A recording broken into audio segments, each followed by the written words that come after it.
I have your attention, please. The show starts in 10, 9, 8, 7, 6, 5, 4, 3, 2, 1, go. Salaam Alaikum. Mr. Moderator, our distinguished guests, brothers and sisters, our friends and our enemies. Bismillah, wa salatu wa salam, wa rasulullah, wa ba'd, in the name of Allah, and may the peace and blessings of Allah be upon his last and final messenger. Family, friends, foes, haters, and hateettes, welcome back to the Feachaz. I greet you all in peace and love and no hatred of my heart. Assalamu alaikum wa rahmatullahi wa barakatuh. So before we begin, please like, please subscribe, and please share. As you know, we got a lot of haters up in here. And family, family.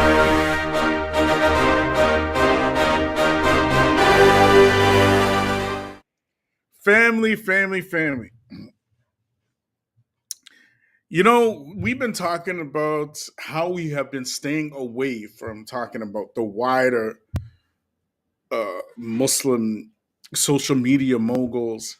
Just addressing them directly because of the massive mess that they are making all over social media, right? You would think that the Palestine issue would cause them to have manners, but for the larger part, what they have mostly been doing was exploiting the Palestine issue to go after each other, as opposed to bringing attention to the wider issues surrounding Palestine. And we also gave kudos and shout outs, particularly to Imam Umar Suleiman for the work he's putting in, and other folks like Abdullah Abdulro, and for just putting in, a lot of awareness of what's going on in Palestine directly. And a special shout out has to go to the wider Muslim community who are sharing what is going on in terms of the genocide, televised genocide that has been happening in Palestine, the shameless genocide that is happening right now as we speak. And these folks have a lot of, particularly not just Muslims, but a lot of, you find a lot of the black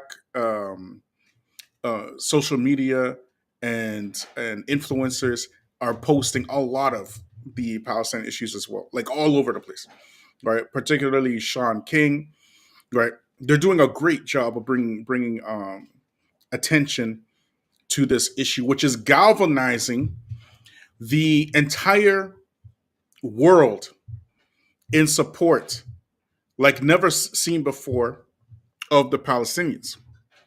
Okay, the whole world right now is pro-Palestine. Everybody and their mama is pro-Palestine. We've never seen this before, never ever. And that is one of the benefits of social media. Okay, that it is putting in real time a face on what the Palestinians are actually going through. And we hope that this gets extended to Africa, the Congolese, those who are being enslaved in Libya as we speak, those who are being kicked out in Tunisia, the Black Muslims and whatnot being kicked out in Tunisia and other places. We hope that this kind of spreads. However, right now the talk of the day is Palestine. And I want to send another special shout out to my wife who brought this to my attention because we're talking about the grassroots work. And my wife brought this to my attention concerning something that happened in secret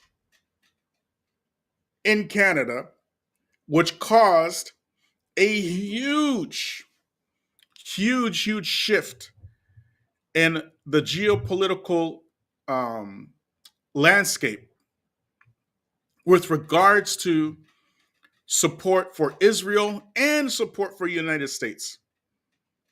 It caused an, how do you say, a huge tidal wave. I mean, this is tantamount to a natural disaster for the USA right now. And it happened because of what Saudi Arabia did with Canada. Now, for those of y'all who might not know, just to give you some background, Saudi Arabia has had pretty much no relationship with Canada for the last 6 years because Justin Trudeau had criticized Saudi Arabia's human rights violations. And because he had openly criticized that, Saudi Arabia had recalled all the Saudi students that were in Canada and got basically kiboshed the student exchange program that's very lucrative for Canadian schools. And there has been very minimal diplomatic relationships between Canada and Saudi Arabia for, you could say, the better part of 6 years. Okay. But what I want to show to you today, okay, this is such huge news. And it is amazing that we're not seeing this all over the place. So first, what we're going to do first, we're going to go to X, Twitter. Y'all know that I'm not an expert in Twitter, but my wife, she's on that. Okay, she's on that Twitter stuff, and I'm not so much on it, but she knows more about that than I do, right? And we're gonna go to not an article, but rather a tweet here, right, by a Miss Mercedes Stevenson, right? This was sent out on December 9th, and she says, there was an important meeting in Ottawa today about the situation in the Middle East. It involved foreign ministers from Palestinian Authority, Saudi Arabia, and Turkey. They met with Minister Melanie Joly and Prime Minister Trudeau. This meeting was kept secret from media till it was over. It was kept secret until it was over. Okay. Now, wait, there's more. We're going to go back to some more tweets here. Okay. 1 second, y'all. Let me just get this all ready for you. Go back to the second tweet from, again, this time from, again, Miss Mercedes Stevenson. 1 second, y'all. Another tweet.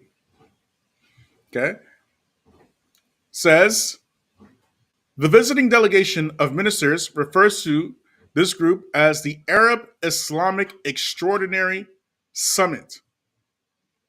Okay. Before visiting Canada, they visited the capitals of 5 permanent members of the United Nations Security Council. That is China, France, Russia, the UK, and the US. Okay? So this is huge because it was known that this delegation was going to visit these 5 countries, and they made plans to do so. Okay, so they visited these 5 countries first. Okay, this is gonna be important later. Just give me a moment, y'all. Let's get to the next tweet. One second. Again, from Miss Mercedes Stevenson. Okay. If you'd like to read more of what happened, right, and then she puts the article here, put the government press releases below. Beyond that, we don't know because we only just found out about this. So for y'all who are not catching the gist right now, right, this delegation basically just showed up in Canada. Okay, they just showed up, right? They surprised, uh, you know, the Canadian diplomats. Okay, they were not expecting them, and Justin Trudeau found out that they were in Canada when they were in Canada. Okay, let's read a little bit from what they said on the Canadian government website. One second, y'all.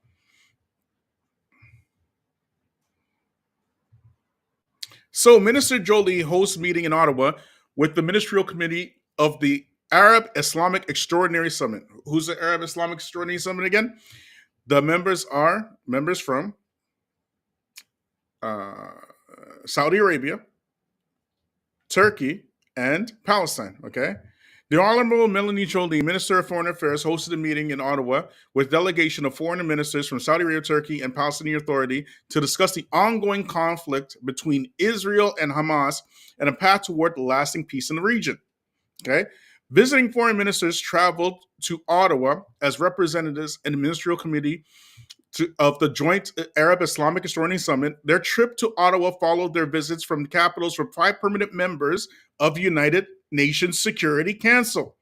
This is important. Who are the 5 permanent members of the United Nations Security Council? China, France, Russia, UK, and United States. Okay. During the meeting, Minister Jolie chaired the discussion on the latest developments in the conflict, during which the foreign ministers discussed the worsening humanitarian crisis in the Gaza Strip. Now, remember, just a couple of weeks ago, right, we talked about how politically, you can say, what's the word I'm looking for without sounding too harsh? The stunted growth, I guess, or no, just call it what it is, inept, okay, of the wider immigrant community is in the West, okay? They don't understand at all how this stuff works, nor do they exercise anything resembling leverage. And we showed how when Bonnie Crombie visited a mosque in Hamilton, how the Muslims are after. Y'all can go see it live, right? It's there, right? We just talked about this a couple of weeks ago, right? We just talked about this a couple of weeks ago. We're seeing all over social media people who are putting themselves in positions of representing Muslims, and how they were talking about Islamic leadership internationally, and encouraging the wider Muslim society to basically put themselves in a position to disparage Islamic leadership internationally, which of course helps nobody else except for the enemies of Islam directly. Okay? You only aid the enemy by doing stuff like that. Well, here you have one of the an incredibly savvy move from this delegation to have this meeting in Canada. And we're going to see why in a minute. Okay? We are going to see why in a minute. Right? So, we're going to read some more tweets here. One second, y'all. Let's go over here.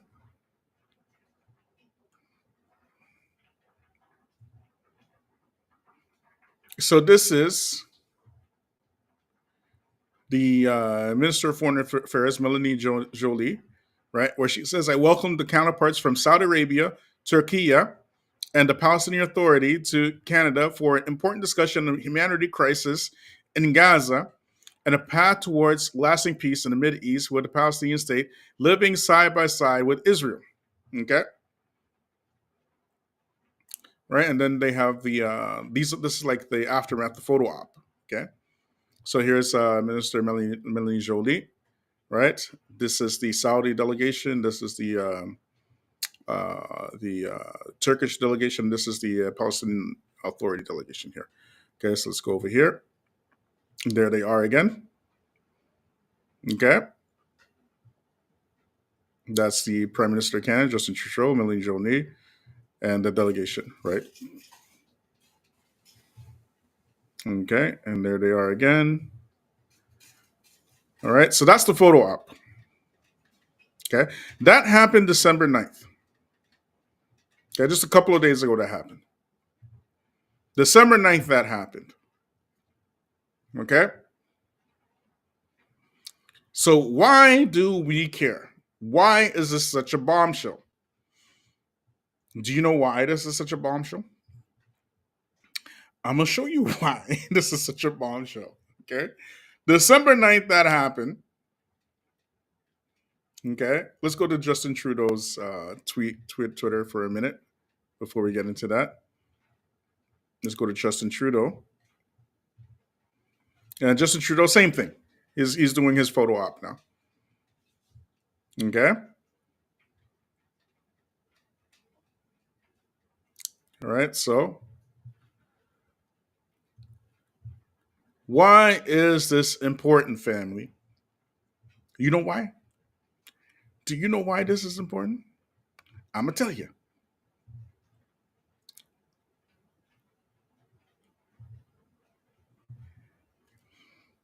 On December 9th, they had that meeting. On December 12th, which is yesterday, what happened, y'all? Australia, Canada, New Zealand back a sustainable ceasefire in Gaza. There are no coincidences, people. Ottawa, December 12th.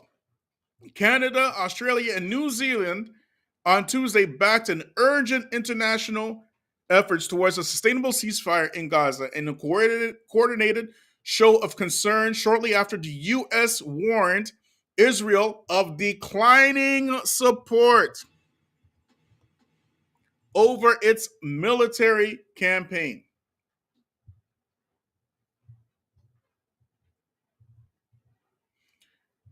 Mind you, the same U.S. that is warning Israel of its declining support is the same U.S. that vetoed the ceasefire resolution at the UN Council. Of course, while the whole world wants a ceasefire, of course, here comes the United States coming to save Israel, right? You know, protecting their genocide. You got to understand, these folks, they are the masters of genocide. They have mastered the art of genocide. And now, all the lies that they have been telling for centuries about how peaceful and righteous and God-fearing and this and this and that, you know, all of this, the whole world can see their devilry on display because of social media.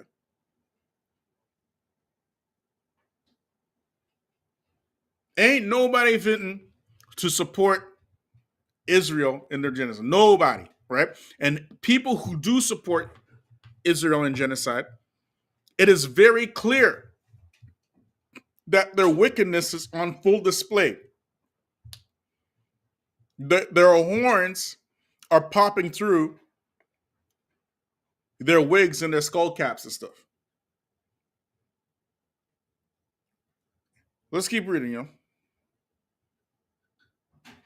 We were alarmed at the diminishing safe space for civilians in Gaza. The price of defeating Hamas cannot be the continued suffering of all Palestinian civilians, the three prime ministers said in a joint statement.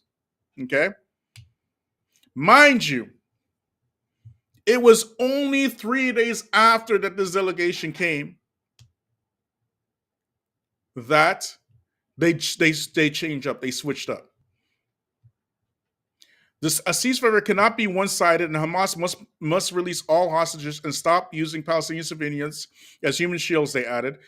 Early on Tuesday, the U.S. President Joe Biden said Israel was losing support over its indiscriminate bombing of Gaza, and that Benjamin Netanyahu should change his hardline government, change his hardline government, exposing a new rift with the Israeli Prime Minister. Well, you don't say. Well, you don't say. From the time that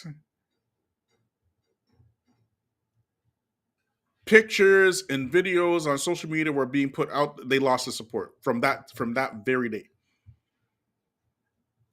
You're talking about folks who control media, the very same folks that told you that black folks were all criminals,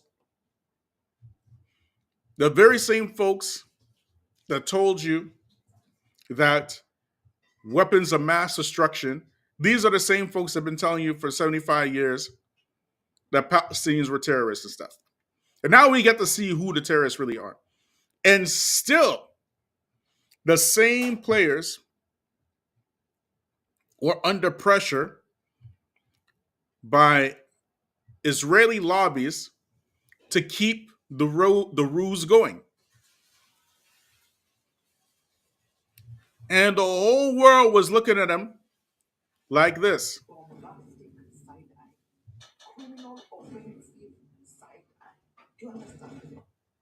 The whole world was looking at them like that.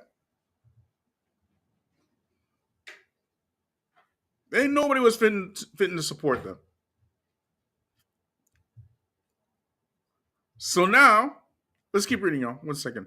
Canadian Prime Minister Justin Trudeau told reporters in Ottawa that he had a very long conversation with Netanyahu on Tuesday about Canada's position on the Gaza conflict and commitment towards a two-state solution for the region.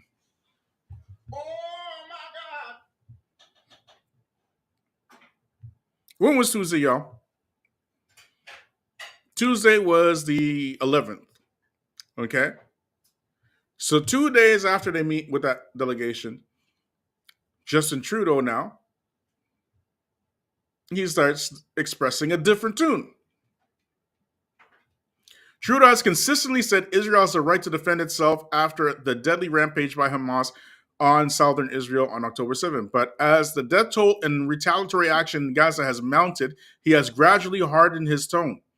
Last month, he said, the killing of women, children, and babies in the Palestinian enclave must stop, and comments that were rebuked by Netanyahu on social media.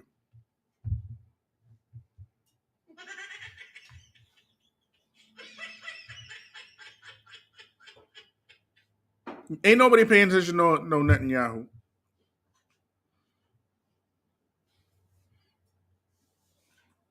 The whole world can see what he's doing. And the only reason why he's getting away with it is because of largely because of U.S. support. But the fact that Canada had taken a strong opinion in support of Palestinians, it shows not just weaning support for Israel, but weaning support for the United States. And what does that mean? If you look at, actually, you know what? Let me just pull this up. 1 second, y'all. Let me try to find it for y'all. Let me try to find this for y'all. 1 second. Here we go. Let me get this up. 1 second, y'all.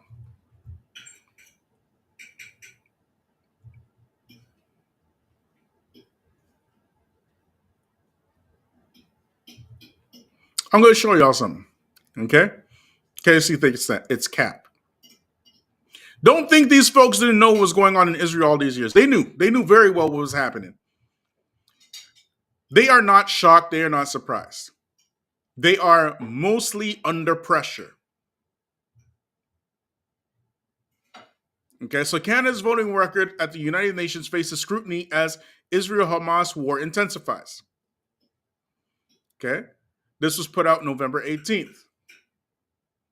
Canada has long supported a two-state solution in Israel-Palestinian conflict. Less than 2 weeks before the brutal Hamas attack on October 7th, when it says 1,200 people were killed and 240 were taken hostage, Canada's ambassador to the United Nations, Bob Rae, expressed, by the way, Bob Rae, if y'all don't know who Bob Rae is, he's one of the more influential Canadian premiers in the past, and he is a Zionist. He's Jewish on top of that. Okay, so expressed great concern over escalating violence in the region and urged both sides to return to the negotiating table. The measures and rhetoric that make the two states impossible must stop, Rae said in his speech. During the UN's annual high-level week in September, a meeting attended more by than 100 world leaders, including Israeli Prime Minister Benjamin Netanyahu and the Palestinian Authority, President Mahmoud Abbas. At the time, other competing crises garnered more attention, like the war in Ukraine and recent extreme weather events, a looming deadline, and an ambitious list of development goals. But amid Israel's war with Hamas and the heated debates that have risen in the United Nations as a result, Canada's public position in the Middle East are being examined and scrutinized more than ever before. On October 7, more than half a dozen resolutions have been up for vote in UN, neither directly or related to the attacks regarding the Palestinian question.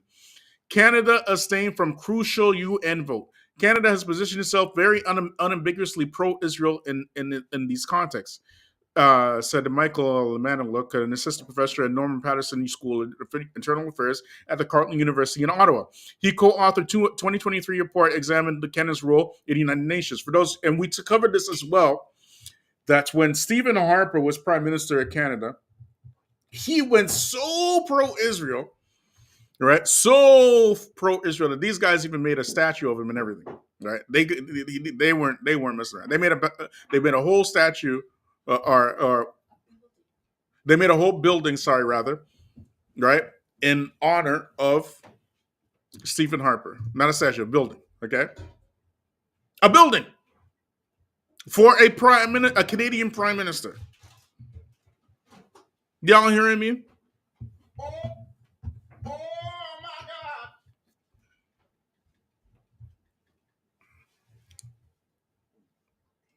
So these guys ain't messing around. Okay. They already know what the Israelis are doing to Palestinians. And they are signing off on it. In an emergency session at the UN General Assembly in October 27, 120 countries passed a Jordan-led motion calling for an immediate and sustained humanitarian truce. More than 2 weeks ago, fraught debates between member states, including impassioned speeches from the Israeli and Palestinian envoys. It was the first concrete action taken in the UN to address the Israel-Hamas war. But Canada abstained after an amendment called for a combination of attacks by Hamas failed to pass. Oh my God. My, how times have changed.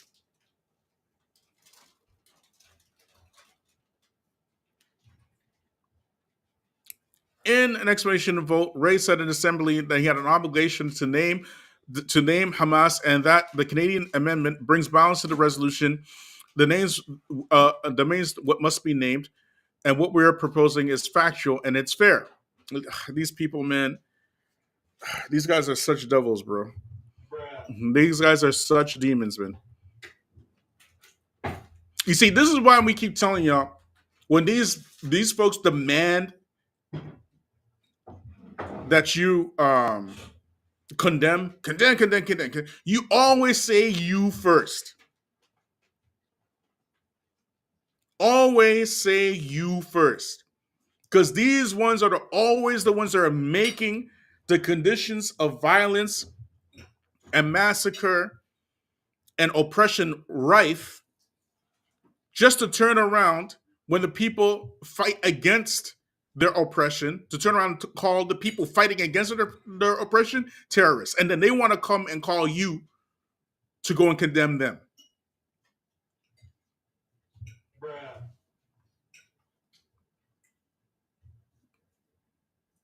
We don't play that over here. We never, ever, ever condemn anybody at the request and the behest of the oppressor, nor do we encourage it. And we have never encouraged it. Y'all better ask about the Feachaz, okay? If y'all don't know. If you knew, you better ask, all right? How many times this happened? We always tell y'all, when these folks come out attempting to take the moral high ground, their moral high ground is about as high as an anthill. You demand that they condemn first. After they condemn all the wickedness that they have spread on the earth, then perhaps, after thought and consideration, perhaps we may condemn what is perceived as our own. Maybe.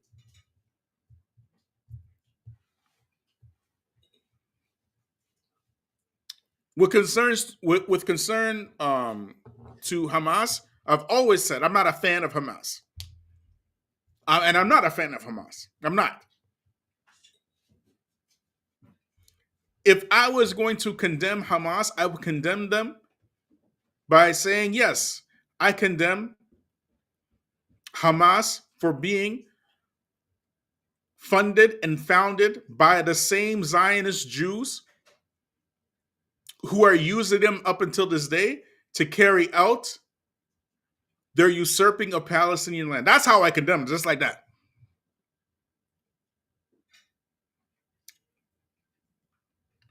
That's how I condemn them. But you will never, ever, ever get me to condemn folks who are fighting for their freedom. Not until the oppressor condemns their oppression first. And if they ain't condemning, neither are we. They have no moral high ground. And y'all need to stop being afraid of these demons.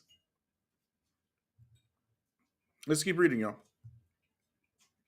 Killings for Justice and Peace in the Middle East, a nonprofit advocacy group, says that it's been vocal for its call on ceasefire in Gaza since the Israeli military operations began, and they announced Canada's vote as political gamesmanship.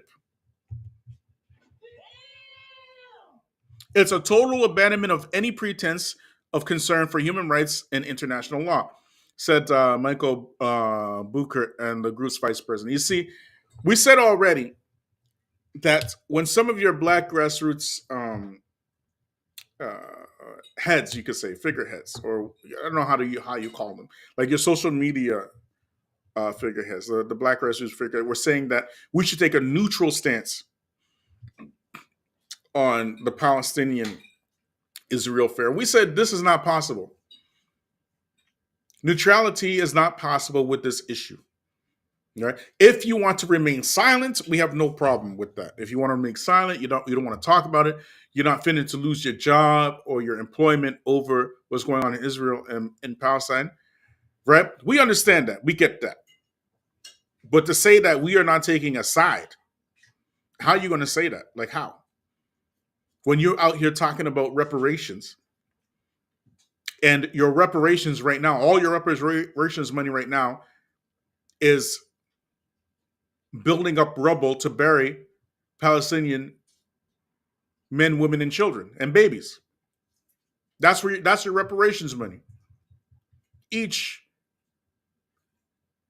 each $300,000 bomb, Hellfire missile that they firing, and up to now, I believe that they have uh, essentially uh, what did it do? Like 20,000 bombs, I believe, in Palestine alone since October 7th. Israel has fired 20,000. Do the math. How are you out here talking about reparations and you're still going to take a neutral, at bare minimum, if you don't want to take a moral stance, then take an economic stance. Because it ain't the first time that these devils have done stuff like this. It ain't the first time. And this is by far the most expensive time. If y'all recall, in World War I, they called black folk to come and join the army and fight World War I, and they would get land. Did they get land? Remember the Civil War, where they promised 40 acres and a mule? We will give you your freedom, and we will give you 40 acres and a mule if you just fight for us. Help us defeat the mutinist. Did they get that 40 acres and a mule? World War II. World War II, black veterans were promised not only homes, but schooling for their children and loans by the U.S. government. That's only the U.S. government. Did they get that in World War II? In 1968, after the Kerner Commission,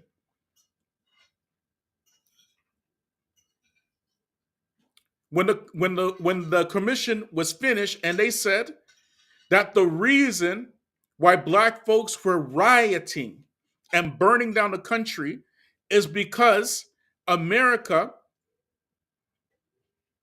was becoming two Americas, separate and unequal, one black and one white.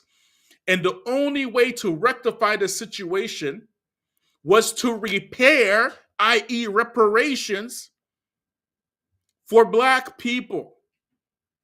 And what did they do? They sent that money that they were supposed to send for the black community, they sent it to Vietnam. They have been doing this time and time and time and time and time again.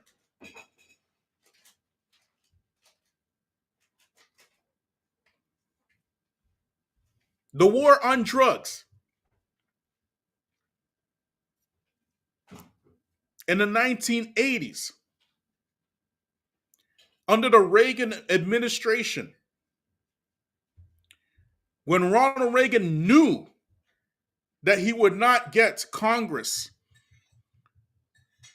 to pass a bill to fight communism in Nicaragua and other places in the global South, Latin America, what did he do? He said, you know what? Not him, anyways. The CIA came up with a plot and a plan because they knew they weren't going to get Congress to pass bills to fight communism in Latin America. What did they do? They said, you know what? Let us buy cocaine from these Latin American countries. We will sell the cocaine in black neighborhoods. Take that money and purchase the weapons from Iran so that we can arm the Contras in Nicaragua and other places in Latin America. That's what they did. That's what they did. And crack all but decimated the black community. That was our ethnic cleansing out here in the West. And you mean to tell me that when all your reparations money is going up in smoke in Israel, now is the time to take a neutral position? No, that's ridiculous. That's ludicrous.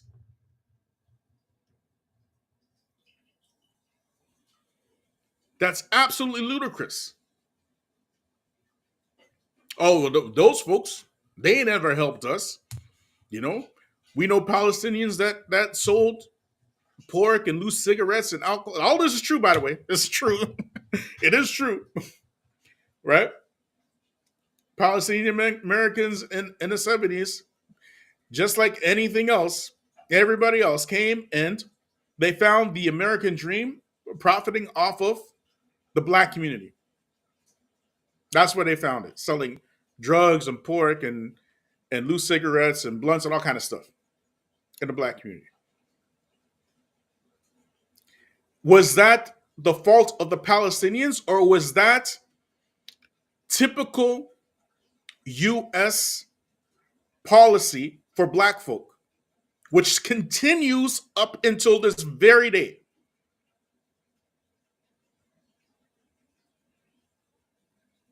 So when these folks in Canada now taking a neutral position on the issue of Palestine, and other white folks in Canada are openly and clearly calling out this neutral position as a form of treachery, because there's no way that any self-respecting human being can take a neutral position on a genocide and saying that they're just staying out of it. You don't stay out of that you don't stay out of a position like that. It's not possible. And they rightfully got called out. How are we not bold enough to call out those folks who are saying, yeah, we'll just remain neutral on this issue? They ain't never done stuff for us. Palestinians. It's not making any sense. It is not making any sense whatsoever. You're watching billions and billions and billions of dollars go up in smoke in Palestine, while you have, since the mass incarceration of black folk, 2 million black men since that time have been incarcerated. 2 million. You have, since the eugenics project, which is called Planned Parenthood, 65 million black babies aborted. Can you imagine? 65 million. That's more than 500 million. Generations have been lost because of these demons of black people. Not to mention the destruction of the black family. And now you're going to take a neutral position? What are you talking about? What are you really talking about?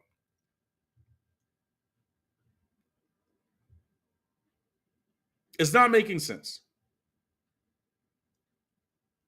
And as for the Muslims, you need to be way more intelligent, particularly black Muslims, in the way you speak to and position our issues to our people. This is why many black folk look at you funny. Because you're Muslim, you're on the religion of truth, yeah. But you're not speaking like black Muslims, you're speaking like Arabs. And all you do, instead of speaking the truth boldly, like you've been commanded to do, you run defense for some devilish Arabs as well. That needs to end. That's why all these black people looking at us funny.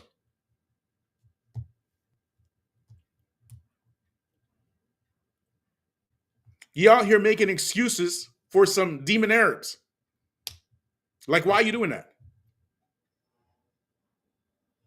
Any demon with an Islamic name and could speak Arabic, all of them is your brothers? All of them? Y'all are tripping. So you leave white supremacy to go under Arab supremacy? Is this what we're doing now? Like, why would you do something like that? You're making us look funny. You're making us look funny. Now look at this here. The pro-Israel voting record goes back 20 years. 20 years of pro-Israel voting record for Canada. On November 9th, Canada went on a record again on a number of resolutions regularly came up for a vote in the UN regarding the Palestine question. Among them, Canada voted against a resolution that condemns Israeli statements.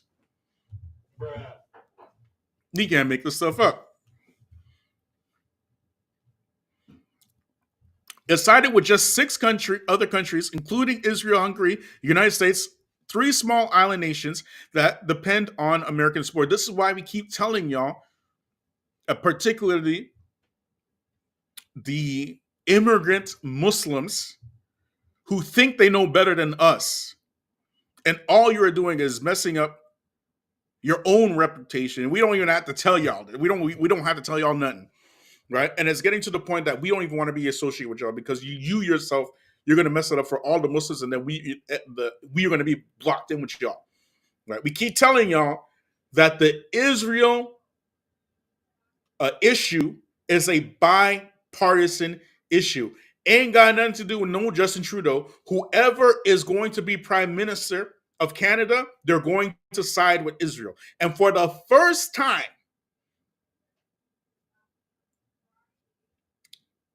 in Canadian history, a Canadian prime minister has openly sided with Palestine. And why? Because of the very same leadership that you immigrant Muslims hate. That is Saudi Arabia, the Palestinian Authority, and Turkey.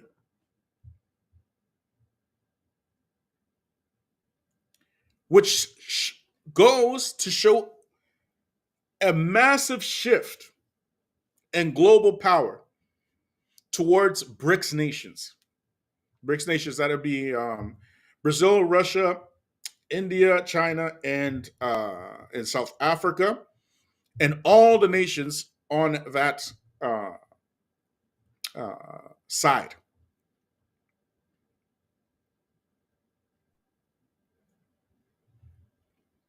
America right now, and to the American brothers, particularly the American Muslim brothers, the window of time for y'all to actually do something meaningful is incredibly small. If y'all don't get it together now, by the time the next and possibly the last president of the United States comes into power, you won't be able to do it. You will not be able to do it. The US dollar is dead, okay? American influence throughout the world is all but, under janaza right now. And within the United States itself, there's so much polarization amongst the people, which might not necessarily be a bad thing for the Muslims in general, because now, particularly Black Muslims, you can use that opportunity to unite and actually, get your own land, get your own schools, get your own everything. While everybody's fighting each other, that's the time to unite and help your people out. Help your people in the Black community out. In Canada, it's the same thing. It's the same thing. And we will be feeling the effects of this polarization in the States because, as you know, U.S. is Canada's largest trading partner. And the fact that Canada made this move is very bold.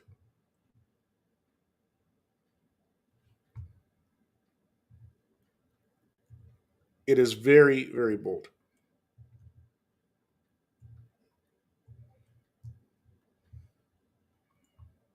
So let's go into this other thing real quick before I close it off. 1 second, y'all. 1 second. So we're going to close this out. Now, this is what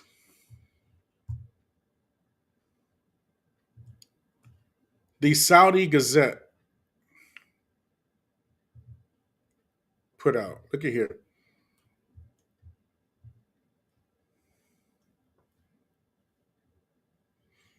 So they put this out tomorrow.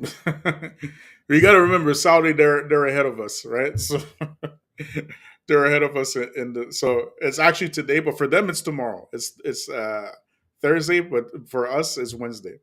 But they said Islamic Ministerial Committee meets with Trudeau. Okay, this is what they said. This look how they positioned it.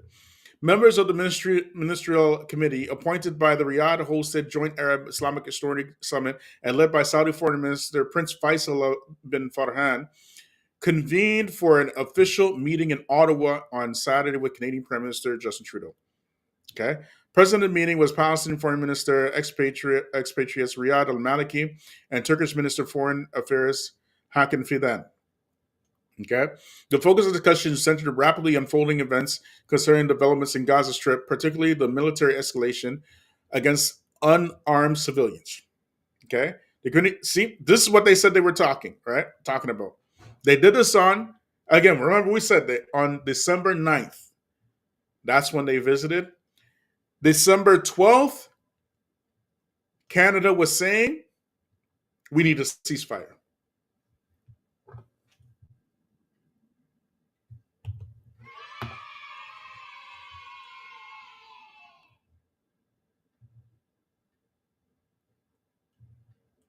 So why should Black people even care about this? Remember we said about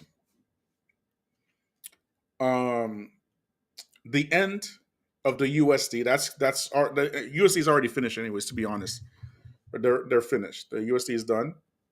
You're going to see trillions and trillions of US dollars coming back to the US. If you think you had inflation now, you ain't seen nothing yet. You ain't seen nothing yet.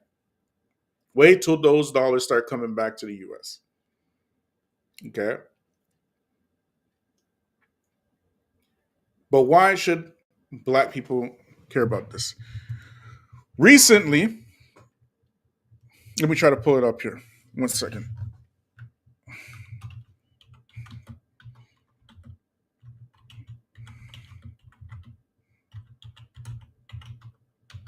One second.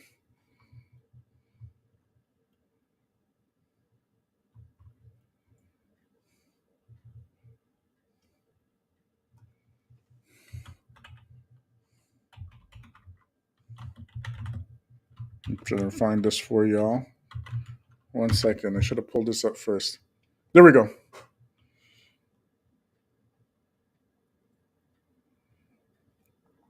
This is why y'all should care about this.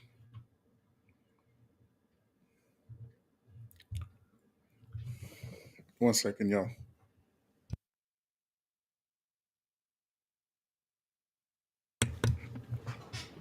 Okay, 1 second.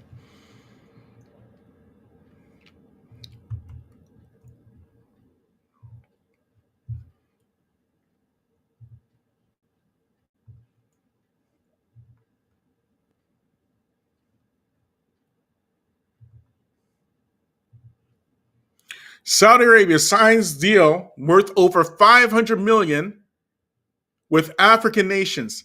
That's the same day that, a month earlier, that they visited with African nations, and they're signing 500 million deals with African nations.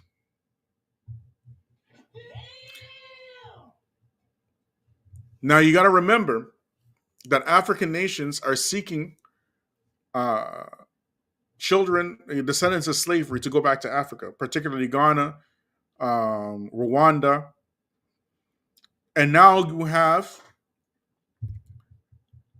nations like Mali and Burkina Faso and Guinea and Niger who were broken off from the French. Africa itself is on the rise. And Saudi Arabia, for the first time, is seeking to invest in Africa. And while they're investing in Africa, they are also seeking alliances with other countries, trying to diversify who they make their allegiances with. This is very big. This is why black folks should care about this, because there are opportunities coming. There are opportunities coming. Russia now is invested in Africa. Russia just signed a massive deal with Niger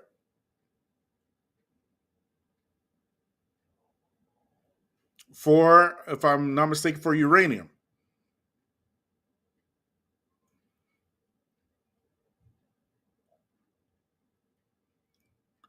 So if black folk don't get it together, they're going to be locked out, right? You should absolutely care about this. But anyways, family, like, subscribe, share, hit me up on Patreon. I'd like to thank everybody who joined me tonight. And I will see you guys tomorrow, inshallah. Subhanakallah bihamdik wa shalla ant wa astaghfiruka wa atubu ilaik. Wassalamu alaikum wa rahmatullahi wa barakatuh.